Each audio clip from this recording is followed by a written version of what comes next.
Shalom bien-aimés, salut, je vous salue au nom du Seigneur Yeshua. Alors aujourd'hui, nous sommes venus pour parler d'un sujet que, comme vous avez bien vu dans le début de l'émission, un sujet que certaines personnes vont se poser des questions, vont dire, mais comment cet homme aujourd'hui va nous parler des miracles? Nous allons parler de Yahweh, le Dieu de miracles. Yahweh, le Dieu de miracles.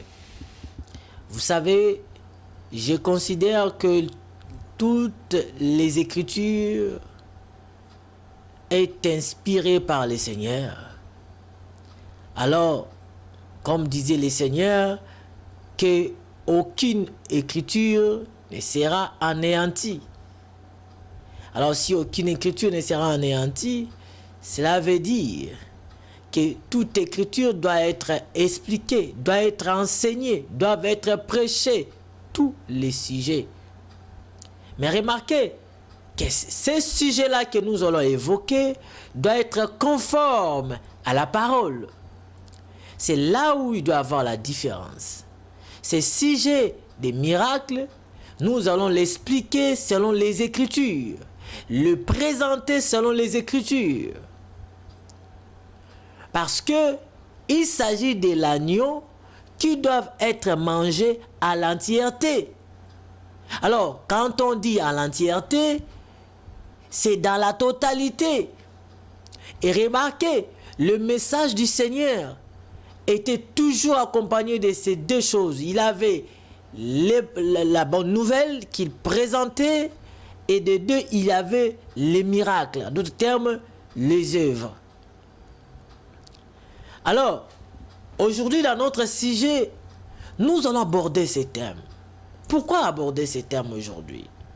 Parce que j'ai constaté que la majorité de nos frères, de nos bien-aimés aujourd'hui, qui prêchent l'évangile du salut, qui prêchent la vérité, ont un défaut,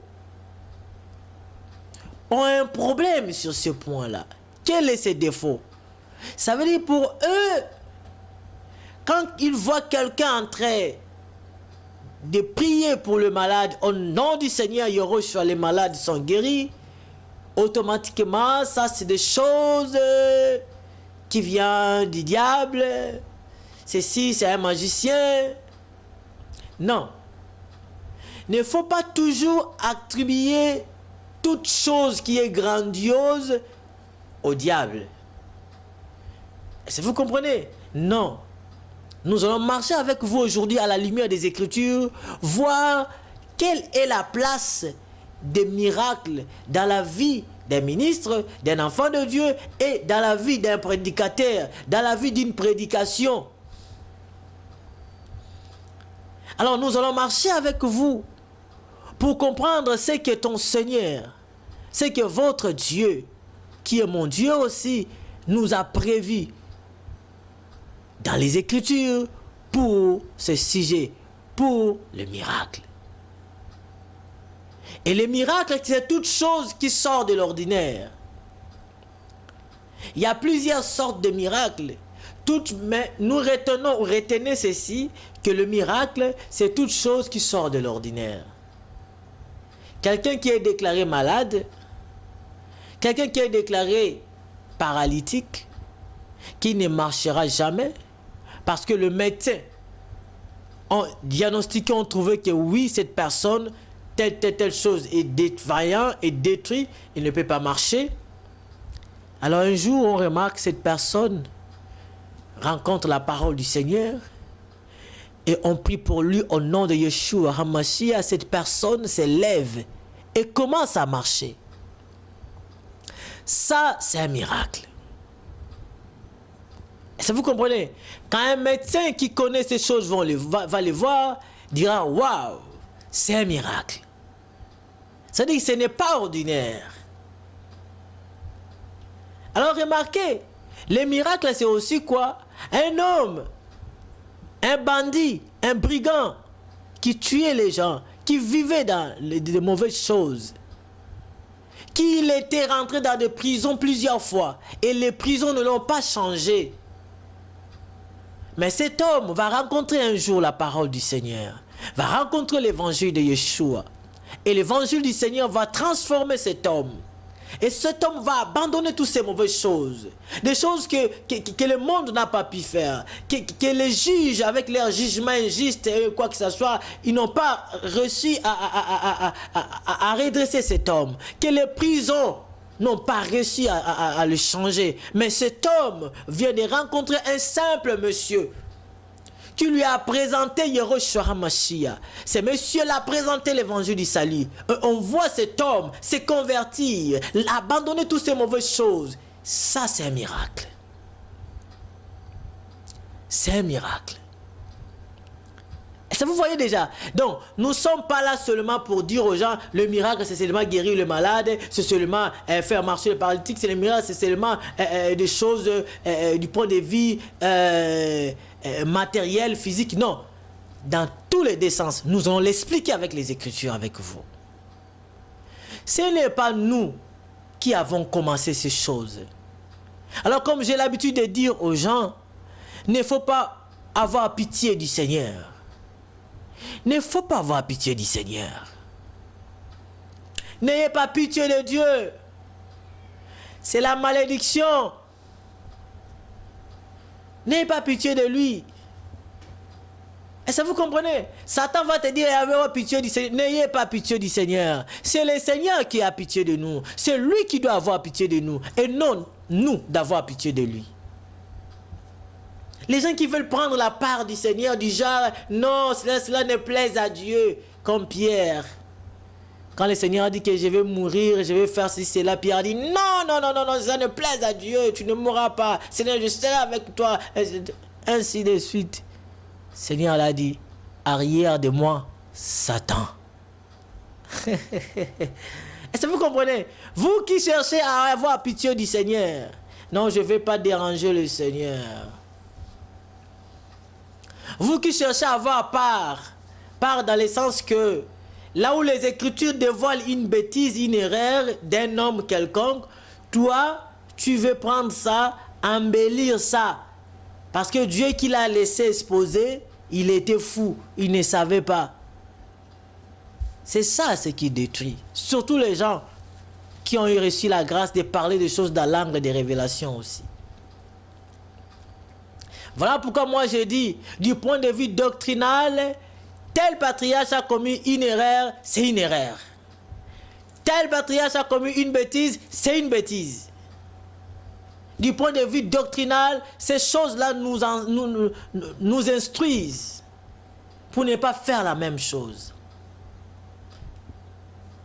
Voilà pourquoi il faut faire attention de mélanger les choses quand vous parlez du point de vue révélation ou du point de vue doctrinal. Parce qu'il y a d'autres choses qui ne marchent, qui ne peuvent pas marcher ensemble quand vous parlez de ces deux angles-là. On va parler des miracles aujourd'hui. Alors, remarquez, je suis dans Exode, chapitre 9, verset 15. Il est écrit, jusqu'au verset 16. Si j'avais étendu ma main et que j'étais frappé par la mortalité, toi et ton peuple, tu auras disparu de la terre. Mais je t'ai laissé subsister, afin que tu vois ma puissance et que l'on publie mon nom par toute la terre. Remarquez ici, bien-aimés. Elohim, le Seigneur créateur des cieux et la terre, va dire à Pharaon que Pharaon, si je t'ai laissé subsister, si je t'ai pas frappé par la mortalité, toi et ton peuple, c'était pour que vous voyez ma puissance et que mon nom, et qu'on le publie mon nom sur toute la terre. Alors le Seigneur nous présente deux choses ici. Il nous dit, il nous renseigne ici que il avait besoin de miracles de puissance pour que Pharaon voie la puissance de Dieu, qu'il voie la puissance du Père, qu'il voie et que son peuple aussi voie la puissance du Seigneur. Et pourquoi? Et pour que qu'on le publie son nom sur toute la terre. Alors, publier son nom sur toute la terre, c'est ça annoncer la bonne nouvelle. C'est ça l'évangile. Publier le nom d'Élohim sur toute la terre, ce qu'il a fait en Égypte. Il a montré sa main, sa puissance en Égypte. Cela veut dire qu'il est vivant, c'est le même Dieu qui accompagne ceux-là qui part pour publier son nom sur toute la terre. Lui-même, pour qu'il fasse entendre sa voix au milieu de peuples incrédules, il a utilisé la puissance, la parole et la puissance. Attention frère, je retourne encore au commencement. La Bible a dit au commencement que Elohim dit que la terre soit. Est-ce que vous comprenez? Ça c'était la parole.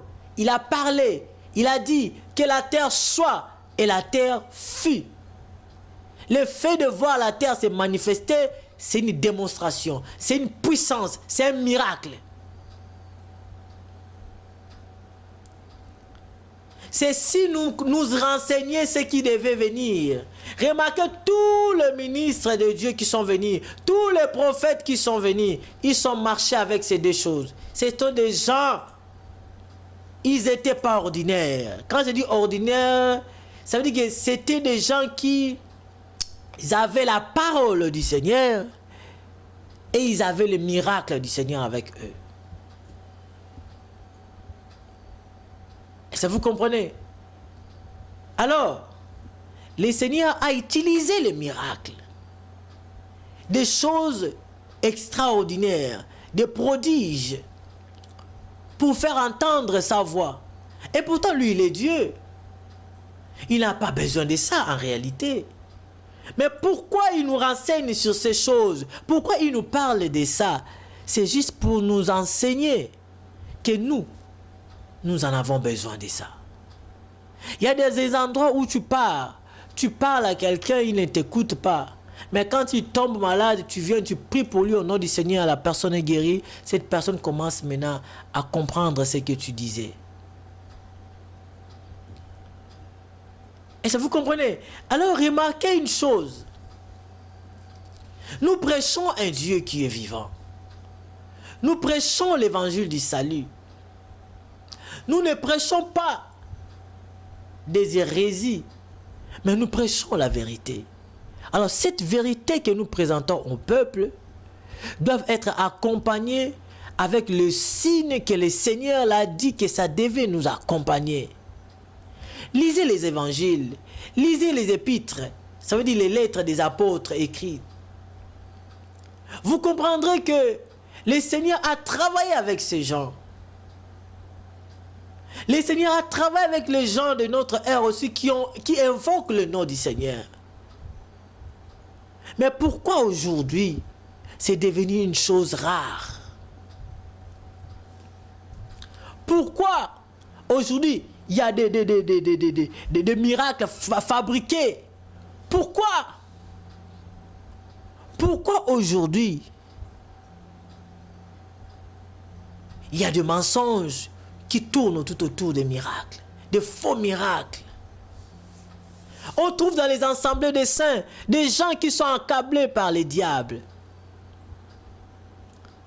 Des gens dont la maladie a emprisonné. Bien-aimés dans le Seigneur, faites attention. On voit maintenant dans les assemblées, il y a les gens qui sont là-bas, les gens qui sont malades, et pourtant on les prêche la vérité. Les gens ont des difficultés à croire la vérité. Remarquez une chose. Quand Élisée rentrait, puisqu'il avait vu Élie traverser le Jourdain en prenant son manteau, en frappant dans l'eau dans le Jourdain, le Jourdain a été divisé. Excusez-moi. Et il a traversé, ils ont traversé. Alors Élisée, au retour, il a fait la même chose. Mais celui-ci, cette fois-ci, qu'est-ce qu'il fait? Il crie, il dit, où est le Dieu d'Élie? Où est le Dieu d'Élie? Il a frappé le manteau dans l'eau et l'eau s'est séparée. Alors j'aimerais que nous aussi aujourd'hui, parce que c'est un miracle. Oui, nous allons l'expliquer dans l'angle des révélations. Ça a un sens qui nous explique, mais même le sens que ça nous explique dans la révélation n'exclut pas que c'était un miracle de la part du Seigneur. Est-ce que vous comprenez? Alors pourquoi pas nous aussi aujourd'hui qu'on crie, où est le Dieu des apôtres? Où est le Dieu de la Bible? Où est ce Seigneur Yeshua qui travaille avec les apôtres? Est-ce que vous comprenez? Il est temps que nous aussi, toi aussi, tu te lèves, tu dises, Seigneur, où es-tu? L'apôtre Paul dira que ma prédication ne reposait pas sur des discours persuasifs de la sagesse des hommes, mais sur la démonstration de la puissance du Saint-Esprit. Bien-aimé, ce n'est pas des choses que tu vas venir rencontrer les gens. Tu dis, bien-aimé, le Seigneur guérit. Mais depuis que tu es dans cette assemblée, il n'y a aucune personne qui a vu la main de Dieu lui guérir. Mais qui est ce Seigneur qui guérit? Est-ce que vous comprenez? C'est des choses que tu dois te poser des questions. Parce que nous croyons avec certitude que les Écritures sont vraies. Ce qui nous dit la parole est vrai. Alors nous devions le vivre. Tu devais le vivre aussi. Dans ta vie et dans ton ministère. Alors ici nous comprenons dans Exode que le Seigneur utilisa le miracle, la puissance pour faire connaître son nom. Il envoie Moïse chez Pharaon. Il équipe Moïse. Il prend le bâton, il dit montez. Moïse jette le bâton par terre. Quand il a jeté le bâton par terre, le bâton s'est transformé en serpent. C'est des choses que Moïse devait aller faire devant Pharaon. Parce que les gens d'aujourd'hui, même les gens depuis longtemps, aiment le qui-vive, aiment voir. Parce que nous sommes dans un monde de défis. Satan a lancé des défis au Seigneur. À tout enfant de Dieu, Satan a lancé les défis. Quand toi, Moïse, tu veux jeter ton bâton par terre pour que ça soit transformé en serpent, Jambres et machin, et aussi ils vont jeter leur bâton par terre pour que ça soit transformé aussi en serpent. C'est ça les défis. Les magiciens de Pharaon jettent aussi leur bâton par terre pour que ça soit transformé en serpent. Et c'était transformé aussi en serpent. Mais la finalité, c'était quoi? Le bâton de Moïse a avalé tous leurs bâtons. Bien-aimés, nous le voyons aussi aujourd'hui. Les faux prophètes opèrent des miracles. Ils séduisent les gens. Ils travaillent avec les diables. Ils font des miracles. Parce qu'ils savent que les vrais apôtres, le vrai serviteur de l'agneau, le vrai serviteur et même Yeshua, ils ont fait des miracles. Alors pour séduire les gens, eux aussi devaient le faire. Mais n'oubliez pas, c'est l'histoire de Moïse avec le magicien de Pharaon. C'est la finalité qui compte. Voilà pourquoi ils ont des faux miracles. Tu viens, il te donne, il te guérit de telles choses. Après 2 mois, c'est autre chose qui s'ajoute. Parce qu'il faut qu'il vous gère. C'est comme ça quand tu pars chez un magicien. Tu dis non, j'ai mal au dos, je n'arrive pas, tout ça là. Il te fait des choses, il enlève ça, soi-disant il te guérit le dos. Et après, 3 jours ou 4 jours après, il te donne maintenant de mal à l'épaule. Et quand tu vas encore aller mal à l'épaule, il fait quelque chose, ça part là-bas, après il te donne le mal de tête. C'est parce qu'il faut qu'il y ait quelque chose pour que tu retournes toujours chez lui. Et toi, tu ne comprends pas. Et après, il va te prendre, il va t'éliminer. C'est ça le but du diable. Bien-aimé, le Seigneur a travaillé avec les gens dans la Bible. Avec eux, il les a démontrés qu'il n'était pas seulement le Dieu qui parlait par la bouche, un Dieu littéraire, mais il était un Dieu qui parlait et il montrait les œuvres. Et ça, vous comprenez? Alors, il est temps que nous qui crions au nom de Yeshua, nous voyons aussi la puissance du Seigneur se manifester en nous. Ça doit se manifester dans ta vie. Toi qui crois en lui. Remarquez ce que le Seigneur avait dit. Il dit, allez par tout le monde, prêchez la bonne nouvelle à toute la création. Celui qui croira et qui sera baptisé sera sauvé. Mais celui qui ne croira pas sera condamné. Voici les miracles qui accompagneront ceux qui auront cru à mon nom. Pourquoi toi aujourd'hui, pasteur, qui prêche la vérité, tu ne veux pas souligner ces points?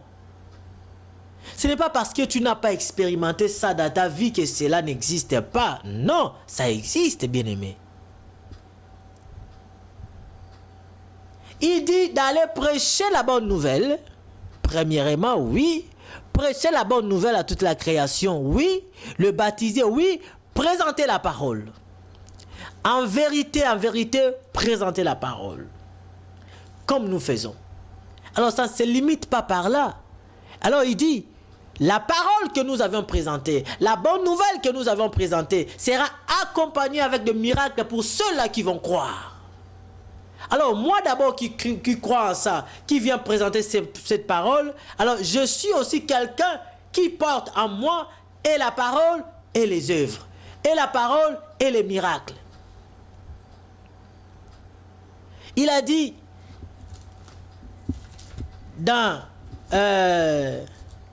il a dit quelque chose dans... Le Seigneur a dit que... Je vais lire ça avec vous dans Jean chapitre 14. Jean chapitre 14, verset 12. Il est dit là-bas, il est écrit, en vérité, je vous l'ai dit, celui qui croit en moi fera aussi les œuvres que j'ai fait, et il en fera de plus grandes, parce que je m'en vais au Père.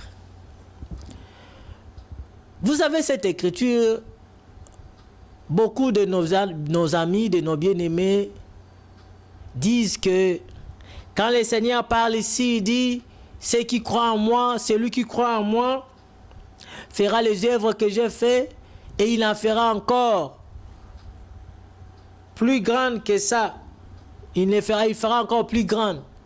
Alors il s'agissait de la bonne nouvelle, il s'agissait de la parole, parce que le Seigneur avait pour mandat de nous envoyer d'aller aux extrémités de la terre. Là où le Seigneur n'était pas arrivé, nous sommes arrivés. Là où les choses, maintenant, ça concerne la parole. Ça n'a rien à voir avec les miracles. Ça n'a rien à voir avec les œuvres.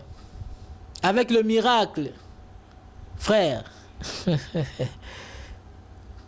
arrêtez de mentir les gens. Si quelque chose t'échappe, consulte ton Seigneur. Consulte ton Dieu. Ne dis pas que ça n'existe pas. Ne sois pas comme les témoins de Jéhovah. Les témoins de Jéhovah ne croient pas que la guérison divine existe. Que la guérison au nom de Yeshua Mashiach, que ça existe. La guérison miraculeuse, ça existe. Et ils ne croient pas à ça. Pourquoi? C'est parce que leur leader, celui qui a commencé ces mouvements, n'a pas expérimenté ces choses. Il voyait les autres faire des miracles, mais lui n'avait jamais expérimenté ça. Voilà pourquoi il a mis ça en cause. Il a douté de ça. Il a dit non, ça n'existe pas. Et pourtant c'est faux, ça existe. Ce n'est pas parce que tu n'as pas expérimenté une chose que tu veux faire des miracles, tu veux constituer des mystères, des mystiques tout autour de ça pour diaboliser la chose, ainsi de suite. Mais non, là. Remarquez cette écriture, nous allons l'expliquer avec vous. Regardez. Il dit, en vérité, je vous le dis, celui qui croit en moi fera aussi les œuvres que j'ai faites. Fera les œuvres. Ce n'était pas une œuvre. C'était les œuvres au pluriel, frère. Est-ce que vous comprenez? C'était plusieurs œuvres. Il fera aussi les œuvres que j'ai faites et il les fera et il en fera de plus grandes. Alors, tu veux me dire qu'est-ce que les œuvres? Je vous dis, attention.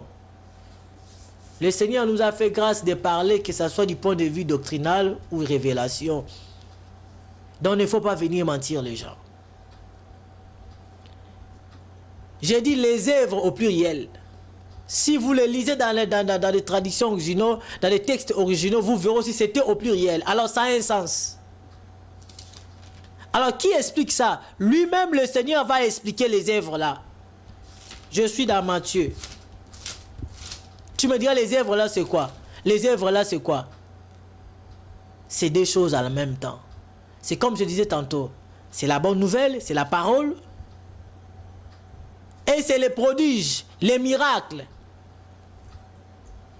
Ce sont ces deux choses qui constituent les œuvres que le Seigneur parle ici.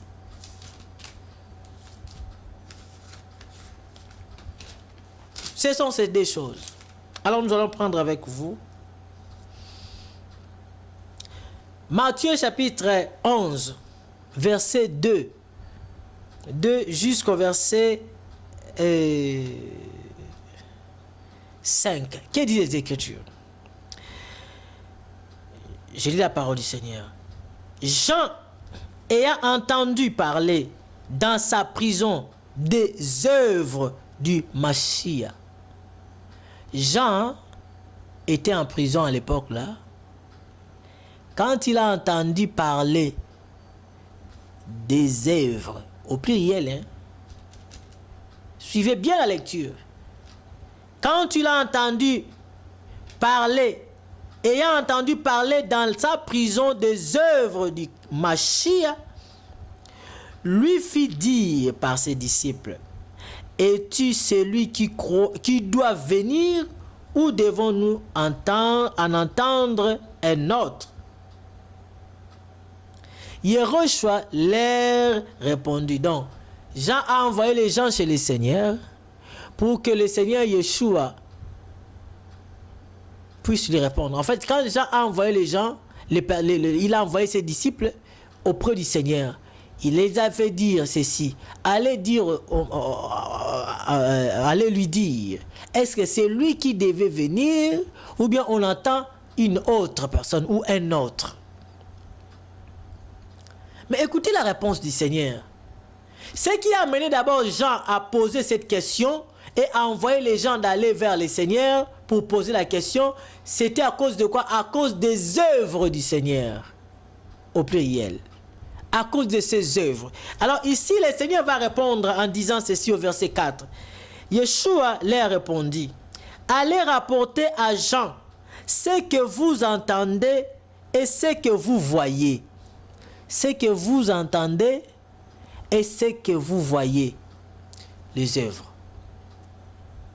Ça vous comprenez? Les œuvres. Il continue. Donc, il veut faire comprendre Jean. Il va les détailler lui-même. Il dit aux disciples déjà d'aller dire à Jean-Baptiste, dites-leur vous-même, vous là, vous ces disciples qui sont là, dites-le ce que vous entendez, comme quoi? Comme parole, ce que vous voyez, comme quoi? Comme les œuvres, comme les miracles, comme les prodiges.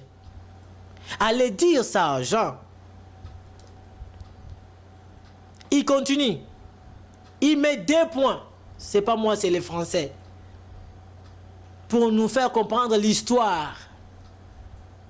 Il met 2 points. Il dit, les aveugles voient, les boiteux marchent, les lépreux sont purifiés, les sourds entendent, les morts ressuscitent et la bonne nouvelle est annoncée aux pauvres. Alléluia.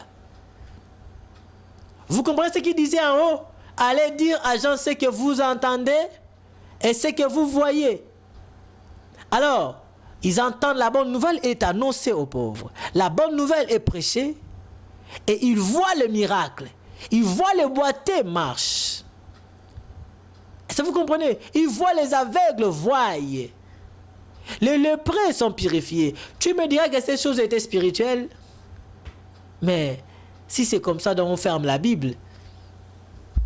Comme certaines personnes disent que tout est spirituel, dans la Bible tout est spirituel. Aussi tout est spirituel. C'est-à-dire que même le Seigneur Yeshua aussi n'était pas venu. Dans son arrivée, tout ça là, tout ce qui est décrit la Bible n'a jamais eu lieu physiquement, réellement. Non, c'était des choses spirituelles. Donc c'était qu'une histoire. Donc si c'était des choses spirituelles, ça veut dire que c'est un homme qui s'est mis quelque part. Il a commencé à nous relater ces choses spirituelles dans ses pensées, ainsi de suite. C'est méchant quand vous dites des choses comme ça. Nous avons vu la marche du Seigneur. Il était un homme de paroles et de miracles.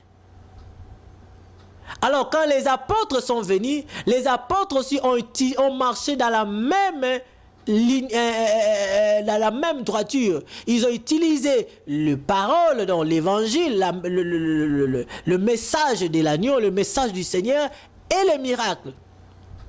La Bible dit que le Seigneur accompagnait les paroles des apôtres par quoi? Par des prodiges et des miracles.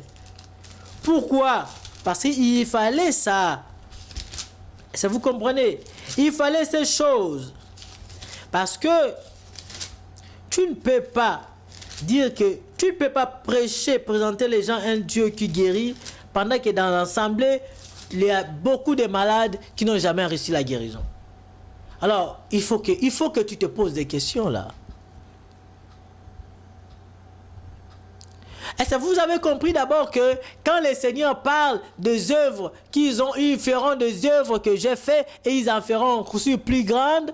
Alors, s'il s'agissait de la bonne nouvelle, oui, de la parole, oui, mais pas seulement ça, mais aussi des œuvres, des miracles. Est-ce que vous comprenez? Oui. Alors, nous maintenant, nous devions croire, parce qu'il est question au préalable de faire quoi? De croire. Si tu ne crois pas, tu ne verras pas ça aussi. Tu ne le verras pas. Quand je lis les épîtres, je vois comment le Seigneur a travaillé avec les apôtres. Je vois les miracles que le Seigneur faisait avec eux. Alors je regarde à notre temps, c'est vraiment du noir. Au contraire, remarquez la faiblesse de certains. C'est quoi? Quand tu vois un homme faire des œuvres comme des œuvres de miracles, on voit les paralysés sont en train de marcher, les gens sont délivrés, des choses comme ça, des guérisons. On dit, ça, celui-là doit avoir des fétiches. Il doit travailler avec les diables. Donc, c'est facilement, on l'attribue, les gens attribuent le miracle, les œuvres du Saint-Esprit que le Seigneur fait avec certaines personnes, ils attribuent ça au diable. Pourquoi? Parce que quand c'est grand, ça c'est le diable. Quand c'est petit, ça c'est Dieu. Ça c'est l'ignorance que Satan a mis dans vous. Pour ne pas vivre la main du Seigneur dans votre vie. Ce que nous sommes contre, c'est quoi? C'est les prédicateurs qui s'élèvent. Ils n'ont aucun message de la part du Seigneur, mais ils ont seulement soi-disant les miracles. Les miracles. Leur discours, c'est toujours des miracles. Ça, c'est dangereux. Ça, c'est dangereux. Cette pratique, nous le voyons chez les diables. C'est Satan avec ces gens qui font ça. Quand tu pars chez un marabout, il n'a pas le temps de te prêcher l'évangile. Il te dit, prends telle chose, mélange ça, tu vas voir telle chose. Il va te dire, prends ces petits flacons, garde ça, c'est ça qui te protège. Il va venir, dès que tu arrives comme ça, tu te commences à te donner des choses, te parler des choses, ainsi de suite. Ça, c'est du maraboutage. Mais nous, notre Seigneur a toujours marché avec la parole et les miracles. La parole et les miracles. Et toi, tu marches avec quoi? J'ai expérimenté ce que je vous dis dans mon ministère et dans ma vie. Le Seigneur guérit. Le Seigneur délivre. Alors il peut arriver que tu pries pour quelqu'un, la personne n'est pas guérie. Ce n'est pas ton problème là. Continue à croire que le Seigneur guérit. Parce qu'il guérit. Ce n'est pas que c'est pas une chose nouvelle. Il guérit. Je l'ai vu en œuvre guérir les gens. Le Seigneur a dit, n'est-ce pas, je vous ai dit que vous êtes de Dieu. Pourquoi mourrez-vous comme des hommes? Pourquoi mourrez-vous comme des hommes? De Dieu. Une personne qui est Dieu, ce n'est pas une personne normale. C'est une personne extraordinaire. C'est une personne qui sort hors norme. Est-ce que vous comprenez? Je vous ai dit que vous êtes de Dieu. Alors si tu es Dieu, alors on doit voir les choses extraordinaires en toi. On doit voir la connaissance du bien et du mal en toi. On doit voir la connaissance de la vérité, de la vie éternelle en toi. On doit voir les œuvres, des miracles, des prodiges de ton Dieu en toi. Parce que tu portes en toi le vrai Dieu, le véritable grand Dieu, le véritable Yahweh, le Tout-Puissant. Tu le portes en toi. Voilà pourquoi, dans Actes, chapitre 14, verset 11, où là-bas où on voit Paul, on voit les gens appellent Paul. On les appelle que c'était des dieux. En Lystre. On est dans Actes chapitre 14 verset 11. Il dit, à la vue de ce que Paul avait fait, la foule s'éleva. Si vous voulez, on peut commencer à partir de verset 8. À Lystre se tenait assis un homme impotent de pied, boiteux de naissance, et qui n'avait jamais marché. Il écoutait parler Paul, et Paul fixa les regards sur lui, et voyant qu'il avait la foi pour être guéri, dit d'une voix forte, lève-toi droit sur tes pieds, et il se leva d'un bond et marchant. Verset 11. À la vue de ce que Paul avait fait, la foule éleva la voix et dit en langue lycaonienne, les dieux sous une forme humaine sont descendus vers nous. Vous voyez, quand tu es avec le Seigneur, quand cette parole s'accomplit en toi, les gens qui sont tout autour de vous crieront comme ce peuple. Quand les gens vont voir et entendre ce que vous dites, voir le miracle de Dieu à travers vous, les gens verront que vous n'êtes pas des personnes normales. Vous êtes des personnes extraordinaires. Vous êtes de Dieu. Ces peuples, ces gens de Lystre, j'ai dit, ils avaient raison. Moi, je les donne raison. La seule chose, le seul point où je les condamne, c'est quand ils veulent maintenant vénérer Paul. Quand ils veulent le vénérer, c'est là où maintenant moi je condamne ça. Parce que même les apôtres ont condamné leurs actes de vouloir les glorifier, les élever. Non, non, non, non, non, non, non, non. Nous ne sommes pas ceux-là. Nous sommes le fils du grand roi. Alors nous sommes des personnes, si vous aussi, vous croyez à l'évangile que nous prêchons, vous deviendrez aussi des gens comme nous. Si vous croyez à la bonne nouvelle, vous ferez aussi ces œuvres. Alors on vous verra comme de Dieu, parce que la parole dit, je vous ai dit, vous êtes de Dieu. Vous êtes de Dieu. Comme d'autres personnes disent, des petits dieux. Et pourquoi mourrez-vous comme des hommes? Le Seigneur met la différence entre les hommes et le Dieu que nous sommes.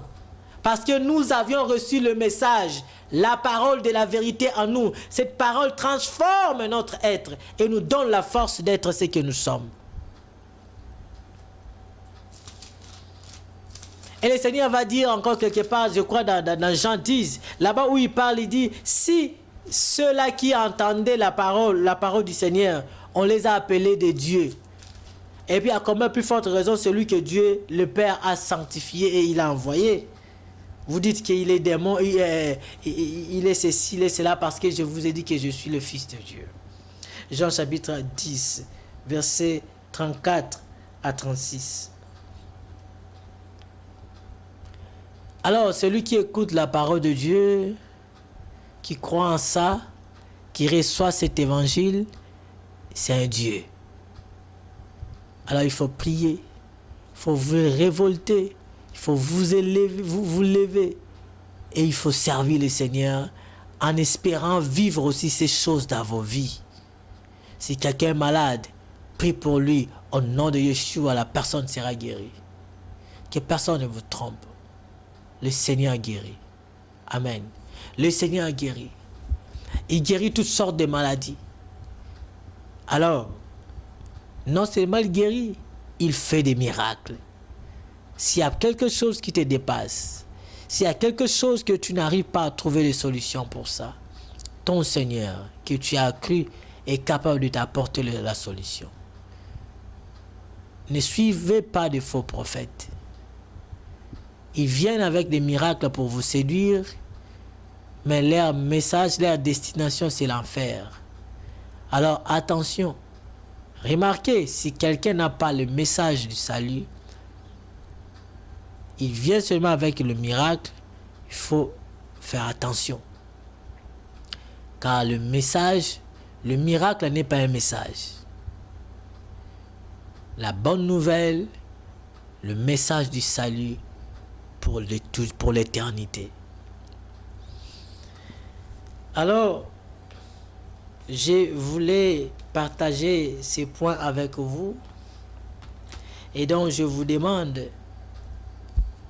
de méditer là-dessus. De faire vraiment des vraies méditations. Quand tu lis ta Bible, qu'est-ce que tu vois? Tu vois le Seigneur guérir les malades. Tu vois le Seigneur purifier les lépreux. Tu vois le Seigneur multiplier les pains. Toutes ces choses a eu lieu physiquement d'abord, oui. Et toutes ces choses a aussi un sens, que ce soit du point de vue spirituel ou physique. Le miracle corrige l'état spirituel et l'état physique. Comme je dis tantôt, si quelqu'un se convertit aussi, si quelqu'un abandonne le péché, c'est aussi un miracle. Et c'est le miracle par excellence que nous aimons. Parce que ce miracle-là, quand quelqu'un se convertit, quand quelqu'un abandonne le péché, c'est ce miracle qui va engendrer tout le reste des miracles. Vous comprenez? Pour que je commence aujourd'hui à prier pour les malades, que les malades soient guéris, pour que je commence aujourd'hui à déclarer des choses s'accomplissent dans des situations difficiles, les gens qui ont des sujets, des problèmes, et ils reçoivent des solutions parce que nous prions. Pour que cela arrive, il fallait d'abord que moi-même, j'expérimente d'abord le grand miracle dans ma vie, qui était quoi? Qui était la conversion, la repentance. Or, la repentance, je l'ai reçue quand on m'a prêché la bonne nouvelle. La bonne nouvelle a transformé ma vie. Je crie à ça, ça veut dire que quand je crie à ça, j'ai vécu un miracle en moi. Alors le miracle, c'était quoi? C'était la conversion. Et cette conversion a fait en sorte que je deviens aujourd'hui moi-même une personne qui présente non seulement les messages du salut, mais aussi opère des miracles au nom du Seigneur Yeshua. Voilà pourquoi je dis, n'ayez pas peur, n'ayez pas honte. Quand quelqu'un est malade dans ta famille, va, prie au nom du Seigneur, tu verras. Là où tu es, si tu as un problème dans ta santé, prie, ordonne au nom de Yeshua et tu seras guéri. Si c'est un problème de santé ou quoi que ce soit, la Bible dit que vous savez comment est-ce qu'Elohim, Dieu avait un des Saint-Esprit et des forces Yeshua de Nazareth qui allait de lieu à lieu, faisant du bien et guérissant tout ce qui était sous l'emprise du diable, car Yahweh était avec lui. Acte chapitre, je crois, 10, verset 37. Alors le Seigneur considère la maladie comme des gens qui sont sous l'emprise du diable. Alors pourquoi toi tu appelles ça ta maladie? Pourquoi toi tu appelles ça mon problème? Alors tu veux que ça reste ton problème? Mais tu as besoin que le Seigneur te guérisse. Mais tu as besoin que ça ne soit plus pour toi, que tu sois libre et libéré de ça. Alors si tu veux ça, commence d'abord à changer ton langage. Commence à croire à la bonne nouvelle, que c'est le Seigneur qui est l'auteur du salut. Alléluia. Laisse que la paix du Seigneur soit avec vous. Nous sommes arrivés à la fin de cette émission d'aujourd'hui. Et donc nous avions parlé des miracles, de Dieu des miracles. Notre Seigneur opère des miracles, bien-aimés. Remarquez la majorité des prophètes qui sont venus, des serviteurs qui sont venus, le Seigneur les a toujours équipés. Alors, quand le Seigneur envoie, il équipe. L'équipement qu'il équipe, c'est quoi? C'est d'abord le message. Il te donnera un message et il te donnera de quoi pour accompagner le message que tu vas présenter. Alors, ça serait que le miracle aussi, qui va accompagner les œuvres que tu vas, la parole que tu vas présenter. Et quand le Seigneur parle des œuvres, alors nous avions compris ici avec vous que les œuvres, il s'agit de la prédication de la bonne nouvelle qu'il a fait, qu'il a annoncé. Et d'aider, c'est le miracle aussi qu'il a fait. Souvenez-vous que même la résurrection, c'est un miracle. Ça vous comprenez? Oui, c'est un miracle. Même le fait que le Seigneur puisse aller à la croix, c'est un miracle. Oui, c'est un miracle. Pourquoi? Parce que grand qu'il était, quand les anges voyaient ça, les anges disaient, mais ça, c'est des choses impossibles. Est-ce que vous comprenez? À ce moment-là, c'est que nous, on trouvait normal, les anges voyaient ça, c'est des choses extraordinaires. C'est des choses qui sortaient de l'air logique.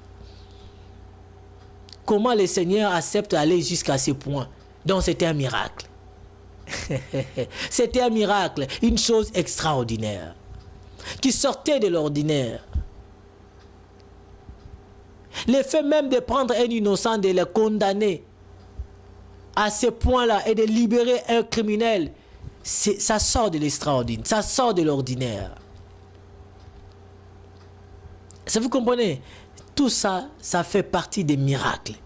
Comme je disais tantôt, le miracle, le Seigneur nous les a confirmés que c'est la bonne nouvelle, la prédication de la bonne nouvelle, pardon, les œuvres, c'est la prédication de la bonne nouvelle et le miracle et les prodiges, les signes, des choses que nous faisons au nom du Seigneur qui nous a donné le message, qui nous a donné la parole. Laisse que la paix du Seigneur soit avec vous. À nous revoir dans de prochaines émissions. Remarquez, il y a aussi une autre vidéo que j'ai mis qui parle de la même chose. Et écoutez les deux et le Seigneur vous fera plaisir. Que le Seigneur vous bénisse. À nous revoir. Merci. Bye.